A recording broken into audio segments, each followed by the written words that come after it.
नमस्कार, आप देख रहे हैं DDN RST। Doctor Rajratna Ambedkar ने कहा, महाराष्ट्र में 100 से भी ज्यादा मताधिकार संघ चुनाव में उतरने की तैयारी कर रहे थे। एससी के सीट मैं निभा रहा था। आज सुबह मनोज दादा ने इलेक्शन में न उतरने का प्रेस कॉन्फ्रेंस के माध्यम से बताया, ये उन्हीं का निर्णय है। हम मनोज दादा के निर्णय से सहमत हैं। पेश है एक रिपोर्ट। आज जो समीकरण की बात हम कर रहे थे महाराष्ट्र में, मुस्लिम, बौद्ध, मराठा, मनोज दादा जरांगे हमारे इस सभी समीकरण के हेड है, प्रमुख है। और कल तक हमने पिछले 3 महीने से 6 महीने से अलग अलग बैठकें की हैं। मुस्लिम्स के बड़े रहबर, बड़े नेता मौलाना सज्जाद नोमानी, ये उनको रिप्रेजेंट कर रहे थे। बौद्धों को मैं रिप्रेजेंट कर रहा था। मराठाओं को खुद मनोज दादा जरांगे रिप्रेजेंट कर रहे थे। और महाराष्ट्र में लगभग 100 से भी ऊपर 164 कैंडिडेट्स मतदार संघ तैयारी से हम लोग ये काम कर रहे थे। एससी के सीट्स पर मैं वो जिम्मेदारी निभा रहा था। एससी के अच्छे कैंडिडेट्स देने का काम कर रहा था। लेकिन आज सुबह मनोज दादा ने एक प्रेस कॉन्फ्रेंस लेकर हम इलेक्शंस नहीं कर रहे हैं ऐसा जाहिर किया है। इलेक्शंस नहीं, पूरी तरह से मनोज दादा का निर्णय है और उसका हम रिस्पेक्ट भी करते हैं। अथॉरिटी मनोज दादा को दी रखी है कि जो भी निर्णय मनोज दादा जरांगे लेंगे उसको हम दोनों का समर्थन होगा। लेकिन जो वजह दी गई है, उस वजह से बौद्धों में, मुसलमानों में, मराठाओं में एक संभ्रम की अवस्था निर्माण हो गई है। और इसलिए मैं वो क्लैरिटी देने के लिए आज ये प्रेस कॉन्फ्रेंस मैंने आयोजित की है। मैं चाहता हूं कि मीडिया हमारे लोगों तक, मेरे मराठा भाइयों तक ये बात पहुंचाए, मुस्लिम भाइयों तक पहुंचाए, ताकि हमारे लिए इलेक्शंस महत्वपूर्ण नहीं है। हमारे लिए जो समाज में एकता निर्माण हुई है वो अधिक मायने रखती है। इलेक्शंस आएंगे जाएंगे, हमें उससे कोई लेना देना नहीं है। लेकिन जो आज मराठा, बौद्ध, मुस्लिम के जो समीकरण गांव-गांव में पहुंच गया, वो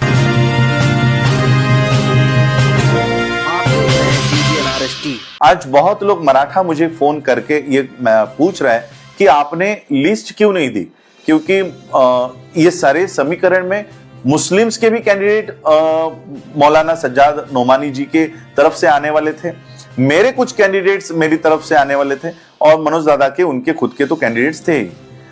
तो आज ये इलेक्शंस नहीं और मुस्लिम की लिस्ट हमें नहीं मिली या प्राप्त नहीं हुई, उनके मतदार संघ और उनके कैंडिडेट्स हमें नहीं बताए गए, इसलिए हम इलेक्शंस में नहीं जा रहे।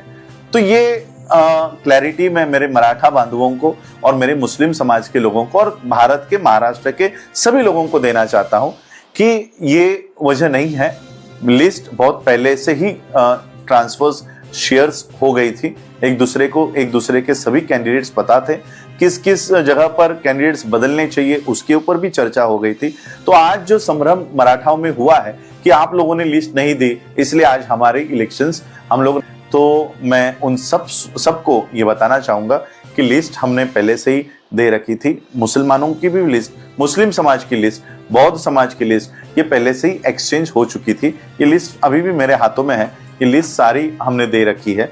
ये सारी लिस्ट दादा के पास भी है और उसको हम दोनों भी रिस्पेक्ट करते हैं। लेकिन सिर्फ ये बात, दादा का जो भी निर्णय है हमें वो मान्य है, रिस्पेक्ट है। आज बहुत सारे मेरे कैंडिडेट्स ऐसे हैं, 29 में से कुछ जगहों पर ऐसे है कि कुछ डॉक्टर्स हैं, कुछ प्रोफेसर्स हैं, इन्होंने अपने पोस्ट का इस्तीफा देकर उन्होंने ये इलेक्शंस में अपने नॉमिनेशंस भरे हैं। अब वो कह रहे कि हम अपने मतदार संघ में कब जाएं और कब जाकर हम अपना फॉर्म विड्रॉ करें। उसमें मैं भी खुद हूं। आज मैं यहां पर मुंबई में हूं, 3 बजे का समय था फॉर्म पीछे लेने का। मैंने खुद दोनों के रिक्वेस्ट पे वाशिम से मैंने फॉर्म भरा हुआ है। अब सब फॉर्म पीछे लेने का समय भी निकल चुका है। अब हम इलेक्शंस में क्या करें? अब पीछे तो हट नहीं सकते। और इसलिए 29 सीट्स में से जिन जिन लोगों को अपने अपने फॉर्म पीछे लेने का मौका मिला है, उनको उनकी जो इलेक्शंस है उनका रिस्पेक्ट हम लोग करेंगे। लेकिन जिनको फॉर्म पीछे लेने का मौका नहीं मिला, ऐसे हालात में हम, वो समीकरण आज भी है, समीकरण की इलेक्शंस नहीं है। और इसलिए ये इलेक्शंस हम लोग जो सीट्स हैं उसके ऊपर जा रहे हैं रिस्पेक्टफुली और जीतेंगे। सर, दादा ने आपका जो लिस्ट है वो नहीं मिला, ये जो बताया, इसका कारण क्या है? नहीं, मुझे भी वो पता नहीं कि उन्होंने ये कारण क्यों दिया। अगर इसका कोई दूसरी वजह दी होती कि नहीं हमें इलेक्शन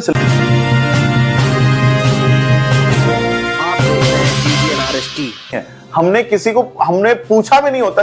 हमने ये तय किया था कि दादा जो भी निर्णय लेंगे वो हमें मान्य होगा, लेकिन ये बताना कि लिस्ट नहीं मिली, इसके परिणाम ये होंगे कि मराठाओं को लगेगा। अब 29 सीट्स पे मेरी तैयारी थी, लेकिन उसमें और एक मित्र पक्ष जुड़ने के बाद 29 से मैं 12 सीट्स पर मैंने आधे कर लिए कि चलो आधे सीट्स इनको भी देने पड़ेंगे उसमें से। तो एक 12 सीट्स पर आज मैं एक